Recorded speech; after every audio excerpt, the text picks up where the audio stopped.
The mashed potatoes were perfect this year. That's what I was thinking when Uncle John decided to ruin Thanksgiving dinner with his annual commentary on my life choices. "So, Emma," he said, stabbing a piece of turkey with the kind of aggression that suggested he'd been waiting all evening for this moment. "Still messing around with that internet thing? What is it, crafts? Jewelry?" I looked up from my plate. Around the table sat 15 members of the Chin family, all focused on their food, but I could feel the attention shifting toward me. This was tradition now. Uncle John's yearly interrogation of my professional failures. "E-commerce," I said quietly. "I run an e-commerce platform." "E-commerce." He repeated it like it was a made-up word. "Right. So you sell things on the computer. From your apartment." "Something like that." Aunt Sarah, his wife, set down her wine glass with a delicate clink. "Emma, honey, you're 29 years old. Don't you think it's time to get a real job? With benefits? A 401k? Your cousin Michael is a regional manager at a bank now. Very stable." Cousin Michael, sitting 3 seats down, had the grace to look uncomfortable. He knew what I did. We'd talked about it at last year's Christmas party after he'd had 3 beers and asked for business advice. But he wasn't going to contradict his aunt. "My business is stable," I said, taking another bite of potatoes. Uncle John laughed. It was his trademark laugh, loud, condescending, designed to make you feel small. "Stable? Emma, you live in a studio apartment and drive a 10-year-old Honda. That's not stability. That's poverty with Wi-Fi." My mother, sitting to my right, put her hand on my arm. A warning squeeze. "Don't engage. Don't make a scene. Keep the peace." I'd been keeping the peace for 6 years. 6 years since I'd launched Chin Digital Solutions from my college dorm room.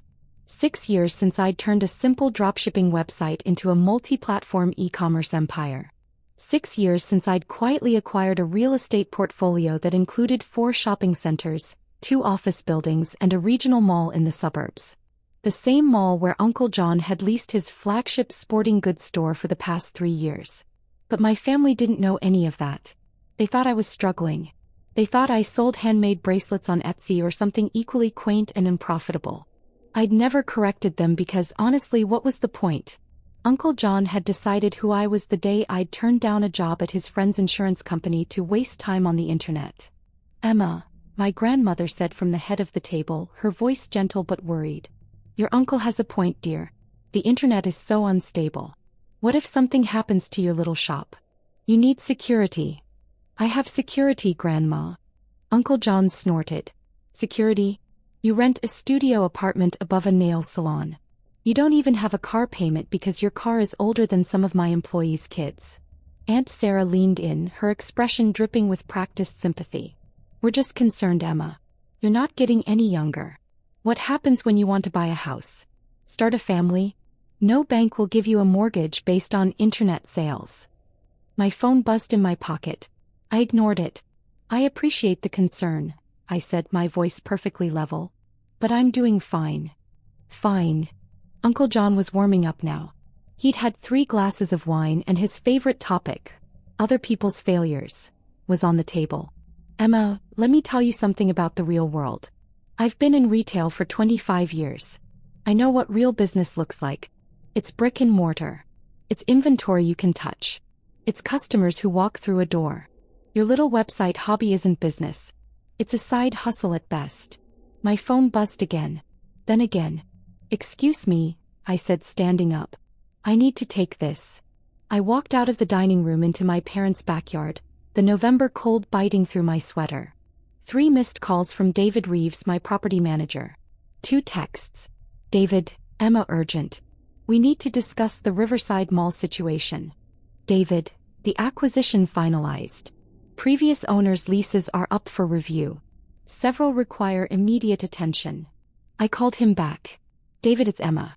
What's going on?" "Miss Chin, sorry to bother you on Thanksgiving, but we've completed the purchase of Riverside Mall. I'm reviewing the existing leases and there are several that were poorly structured by the previous owner. Below market rates, unusual terms, some that are actually costing the property money. I need authorization to begin renegotiations." Riverside Mall. I'd been acquiring it through a shell company for the past 8 months. The previous owner was retiring and I'd gotten it for $47 million, about 15% below market value because of deferred maintenance and those poorly structured leases David was talking about. Send me the list of problem leases, I said. I'll review them tonight. Already sent. Check your email. There's one in particular, a sporting goods store called John's Athletic Wear.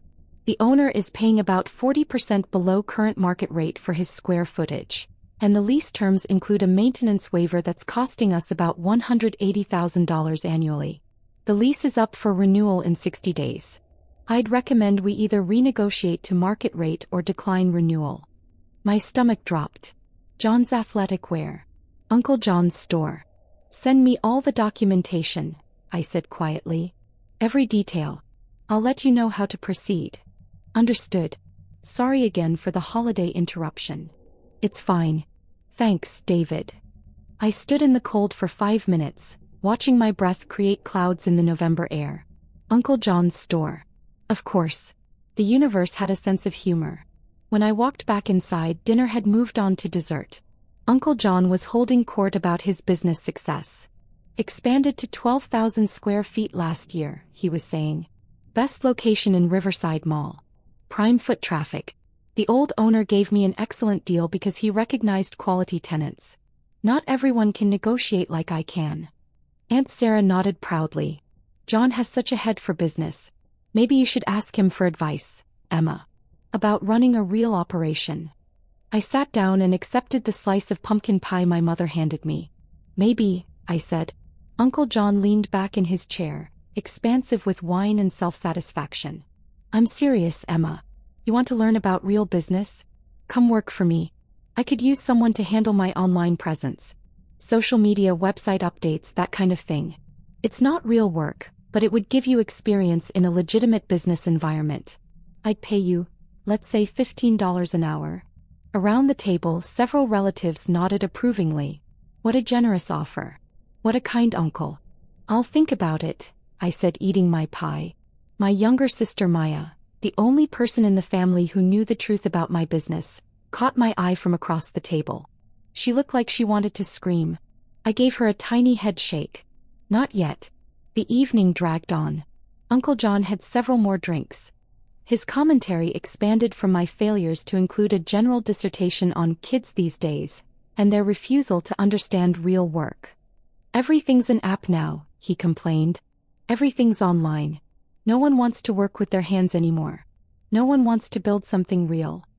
I nodded along, half listening while I reviewed the Riverside Mall lease documents on my phone under the table. David had been right. Uncle John's lease was a disaster. Signed 6 years ago during a period when the previous owner was desperate to fill space. It locked in rates that were now $8,500 per month below market value. The maintenance waiver meant the mall paid for all his HVAC repairs, structural maintenance and parking lot upkeep, costs that should have been split with the tenant. The lease was up for renewal on January 15th, 60 days from now. I had options. I could renegotiate to market rates, which would increase his monthly payment by about 65%. I could decline renewal and offer the space to another tenant. Or I could do nothing and continue losing money on the space. I looked up at Uncle John, who was now explaining to my father why internet businesses would never replace real retail. Mark my words, he said, gesturing with his wine glass. In 10 years, all these online shops will be gone. People want to touch products. They want to see them in person. That's why my store keeps growing while these internet kids keep failing. Decision made. I typed out an email to David. Proceed with standard lease renewal terms for John's Athletic Wear. Market rate adjustment, standard maintenance split, 60 days notice. No special accommodations. David replied within minutes. Confirmed. I'll have legal draft the proposal and send it tomorrow. Just to confirm, you want this handled by the book? No family considerations. By the book, I typed back. This is business. The next morning I woke up to a text from Maya. Please tell me you're going to do something about Uncle John. I can't watch him treat you like that anymore. Maya was 23, still in grad school, and the only family member I'd told about Chin Digital Solutions. She'd figured it out 2 years ago when she'd found a Forbes article about 30 under 30 e-commerce innovators that featured me. I'd made her promise not to tell anyone. Our family couldn't handle the truth, that the failure they pitted had built something bigger than all their conventional successes combined.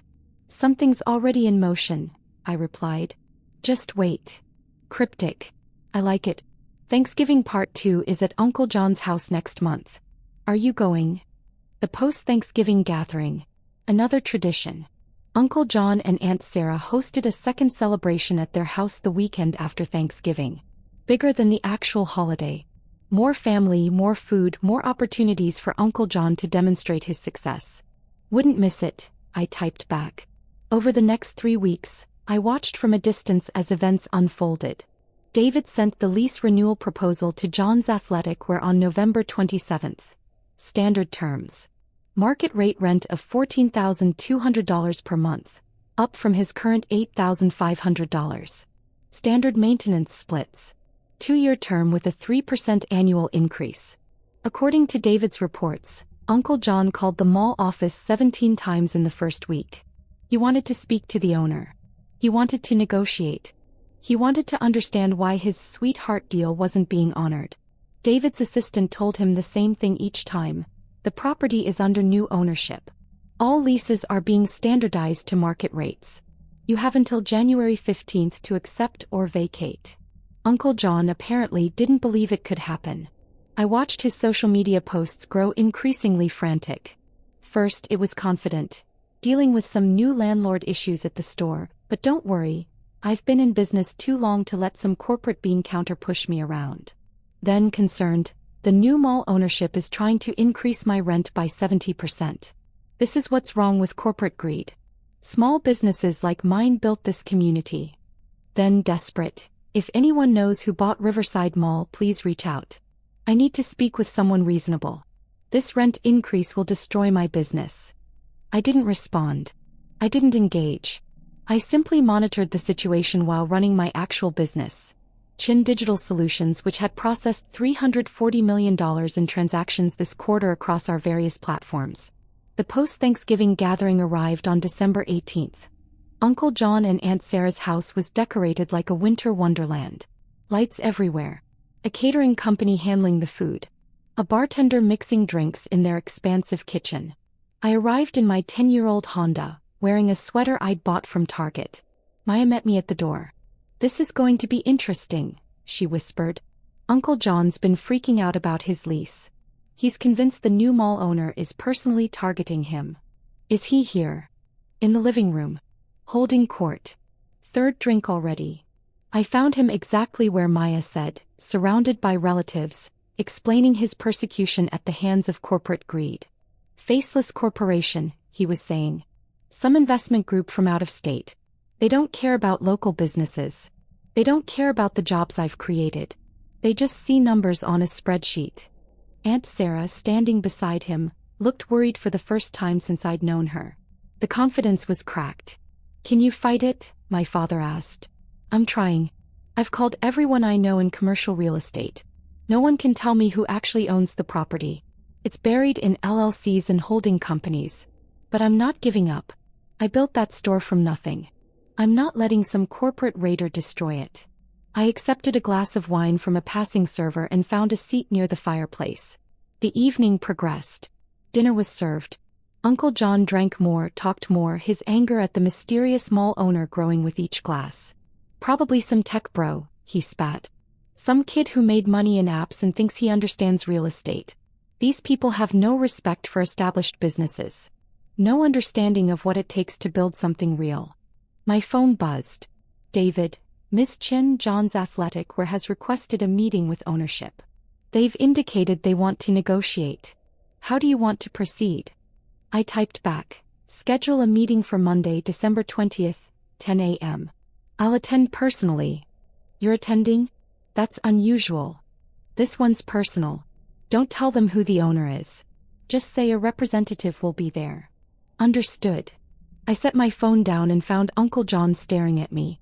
"Something important?" he asked, his tone dripping with sarcasm. "Big internet sale happening?" "Just work stuff," I said. "Work?" He laughed. "Emma, when are you going to stop pretending that what you do is work? Real work means showing up somewhere. It means having employees and inventory and actual responsibilities. John, my mother said quietly. Maybe we should. No, let me finish. Emma needs to hear this. She's wasting her life on a fantasy. He could be doing something real. He could have a career. Instead, she's almost 30, living in a studio, driving that embarrassment of a car, playing businesswoman on the internet. The room had gone quiet. Everyone was watching. I met Uncle John's eyes. You're right, I said calmly. I should definitely get a real job. Maybe in retail. Maybe at a sporting goods store. Do you know anyone hiring? He missed the irony completely. If you're serious, I could probably find you something. Part-time. Stockroom maybe. It wouldn't pay much, but at least you'd learn what actual work looks like. That's very generous, I said. I'll keep it in mind. Aunt Sarah leaned forward. Emma, we're trying to help you. You can't keep living like this. Don't you want stability? Security? Don't you want to buy a house someday? I do want those things, I agreed. Then you need to face reality. Internet businesses fail. Retail is forever. Just look at John's store. 15 years of steady growth. That's what real business looks like. I nodded. Impressive. How's the store doing lately? Uncle John's expression darkened. It would be doing fine if some corporate vulture hadn't bought the mall and decided to squeeze out local businesses. That's terrible. Have you tried negotiating? They won't negotiate. I can't even find out who owns the place. It's some shadowy investment group hiding behind lawyers.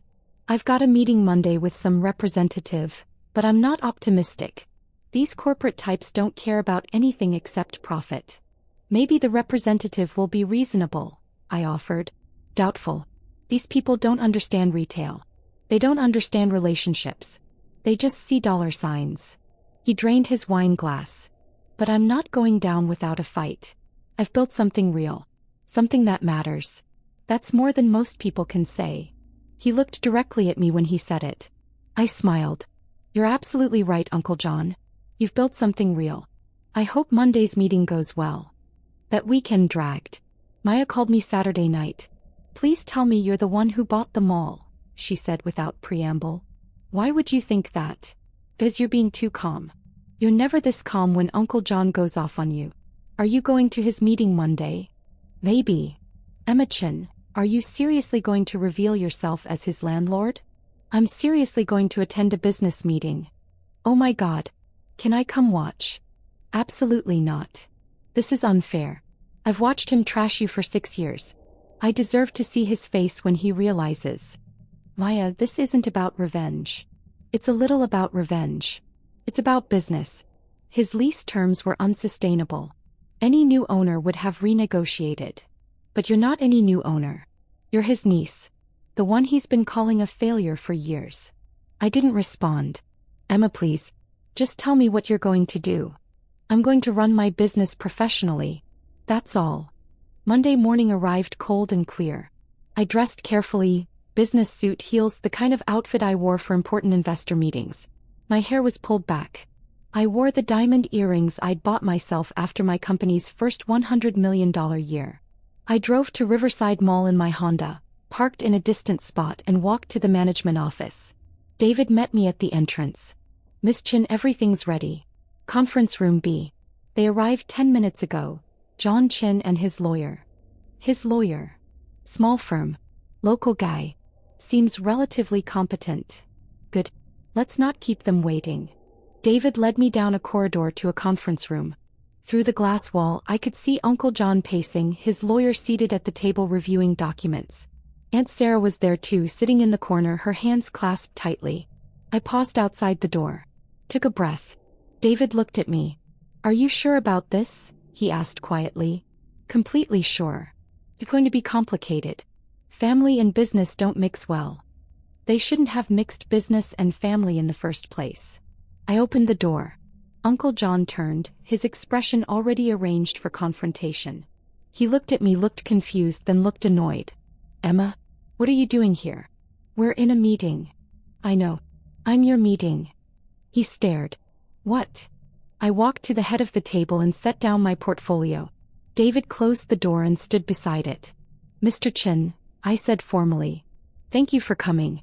I'm Emma Chin, owner of Sterling Property Group, which recently acquired Riverside Mall.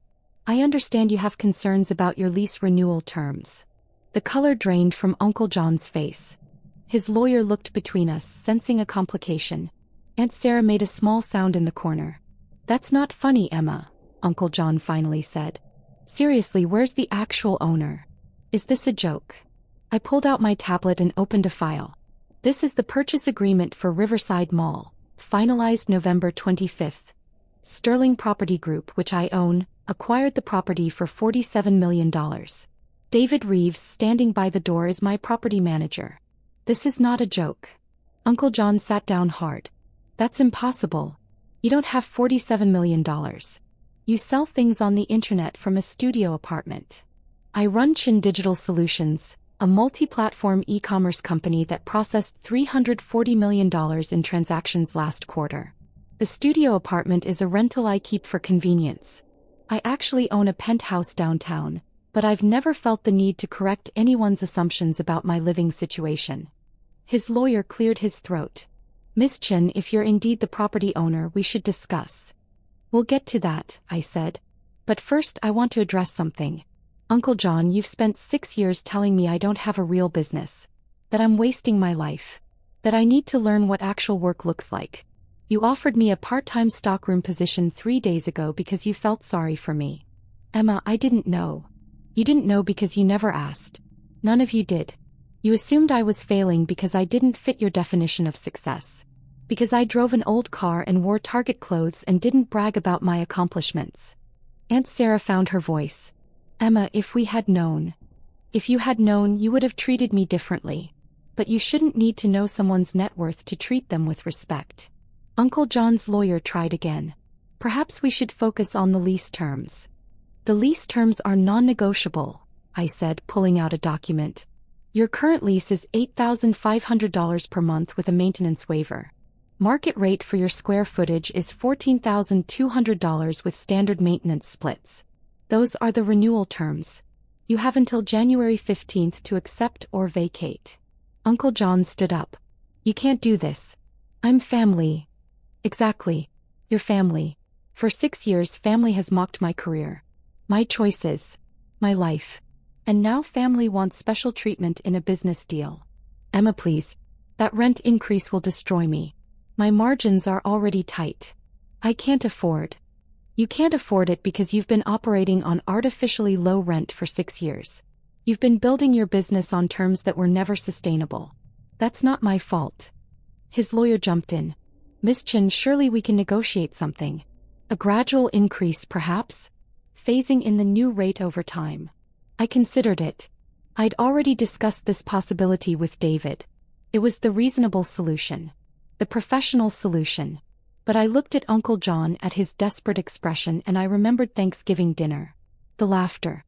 The condescension. The casual cruelty. Here's what I'll do, I said slowly. I'll offer you the same terms you offered me. A part-time arrangement. Below market rate. Something to help you while you figure out what real work looks like. Uncle John's face went red. That's not the same. Isn't it? You offered me $15 an hour to learn about real business. I'm offering you $9,500 per month. Slightly below market rate. To keep your location while you figure out how to run a sustainable operation. It's actually quite generous. $9,500 is still more than I'm paying now. Yes. That's how market rates work.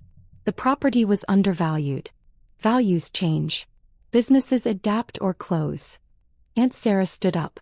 Emma, please. Don't do this. We're sorry. We didn't understand. But you can't destroy John's business over hurt feelings. I'm not destroying anything. I'm operating a property at market rates. Every other tenant in this mall pays fair value. Why should Uncle John be different? Because he's family. Aunt Sarah's voice broke. Doesn't that mean anything to you? I met her eyes. It meant something to me every time you told me to get a real job. Every time you smirked at family dinners. Every time you treated my career like a hobby. The room fell silent. Finally, Uncle John's lawyer spoke.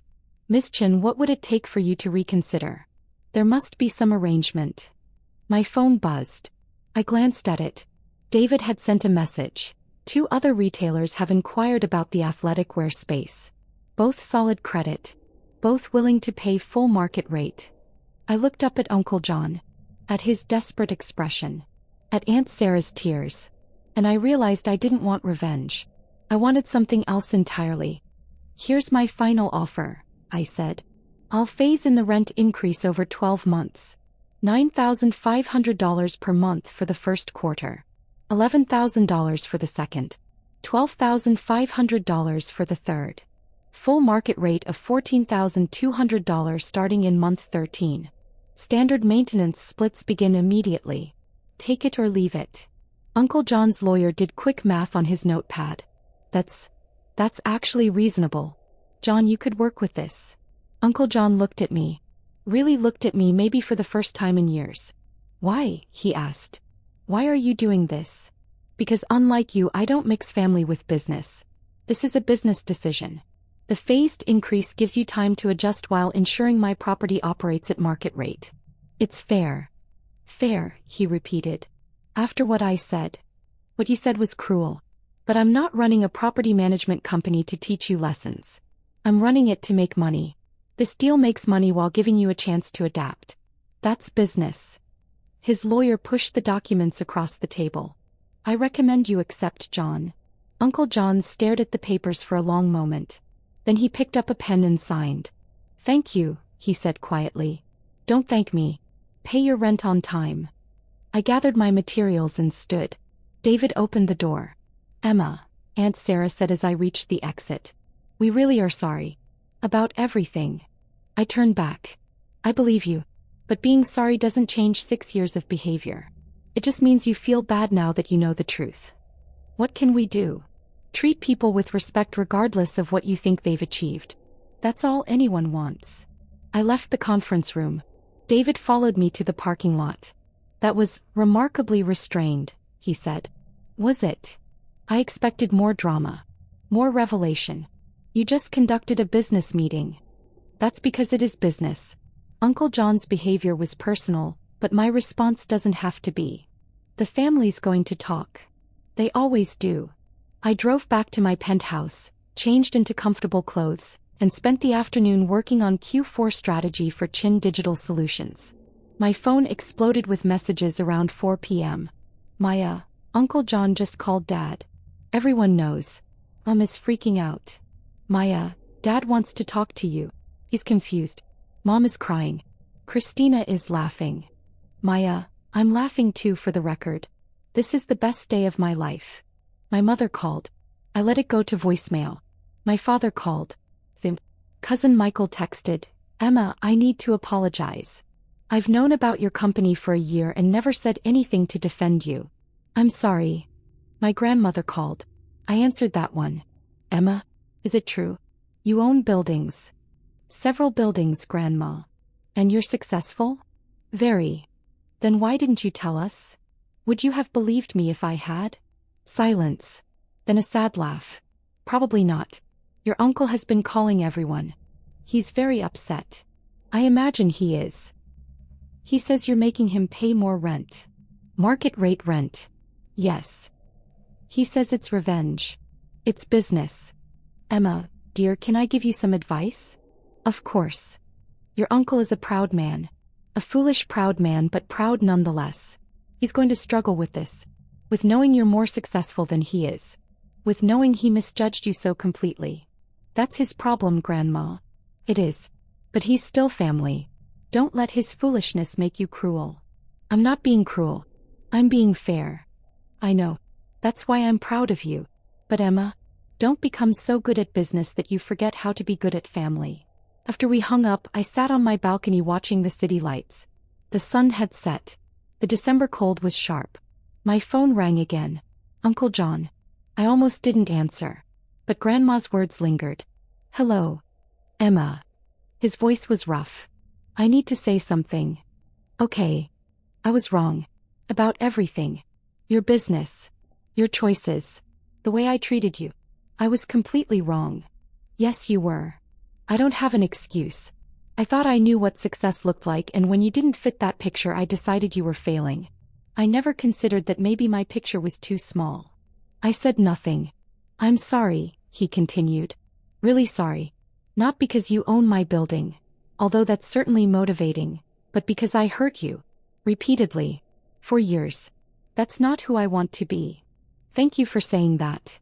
Will you come to Christmas dinner? At your parents' house? I know I don't deserve it, but I'd like the chance to do better. I thought about it. About family and forgiveness and whether either one was worth the effort. I'll come, I said finally. But Uncle John, if you ever offer me a part-time stockroom position again, I'm doubling your rent. He laughed. Sounded like crying. Fair enough. Christmas dinner was awkward. Everyone knew now. My parents had apparently spent 2 weeks processing the information that their struggling daughter was actually quite successful. Mom hugged me for a long time when I arrived. I'm sorry, she whispered. I should have asked more questions. I should have paid better attention. It's okay, Mom. It's not. But thank you for saying so. Uncle John was subdued. Polite. He asked about my business with genuine interest, not condescension. Aunt Sarah apologized 3 separate times. Maya pulled me aside before dessert. How does it feel? Being vindicated. Honestly, kind of hollow. Really. I didn't build my company to prove them wrong. I built it because I loved the work. Their approval was never the goal. But you got it anyway. I guess so. For what it's worth, I'm glad they finally see you. I looked around the room. At my family, gathered around my parents' table, talking and laughing and trying to understand who I actually was. Yeah, I said. Me too. 3 months later, Uncle John's first increased rent payment cleared. He'd restructured his business, cut some expenses and raised his prices slightly. According to David, the store was doing fine. My family dynamics had shifted. People asked about my work now. Actually asked with interest. Mom stopped suggesting I needed a real job. Dad asked for business advice occasionally. Uncle John and I had lunch once a month. Awkward at first, but it got easier. He wanted to learn from me, he said. Wanted to understand what he'd missed. I spent 25 years thinking I understood business, he told me over coffee in April. Turns out I understood one very specific type of business. And even that, not as well as I thought. You built something real, I said. That counts. But you built something bigger. And you did it while I was mocking you. That's got to sting. It did. But I'm getting over it. Are you really? I thought about it. About the years of dismissal. The condescension. The casual cruelty. Yeah, I said. I really am. And I meant it.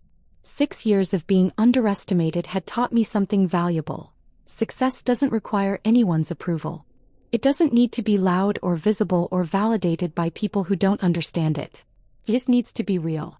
And mine was real enough that I could afford to be generous with the people who doubted it. Even Uncle John. Especially Uncle John.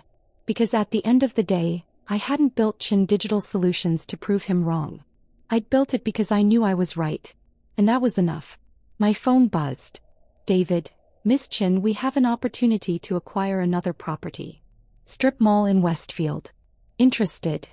I smiled and typed back, send me the details. Uncle John noticed. Work. Always. You know, he said slowly, I still can't believe you own my building. I own several buildings. Yours just happens to be one of them. How many? Properties? 17. Buildings? 23. He whistled. And you still drive that old Honda. It gets me where I need to go. Emma, can I ask you something? Sure. Why didn't you tell us? About any of it. I set down my coffee cup. Because the moment I told you, everything would change. You treat me differently. Not because I'm different, but because you know I'm successful. I wanted to know if anyone would respect me when they thought I was failing. And we didn't. No, you didn't. I'm sorry. I know. We sat in silence for a moment. For what it's worth, Uncle John said finally, I respect you now. Not because of the buildings or the money, but because you stayed kind when you had every right to be cruel.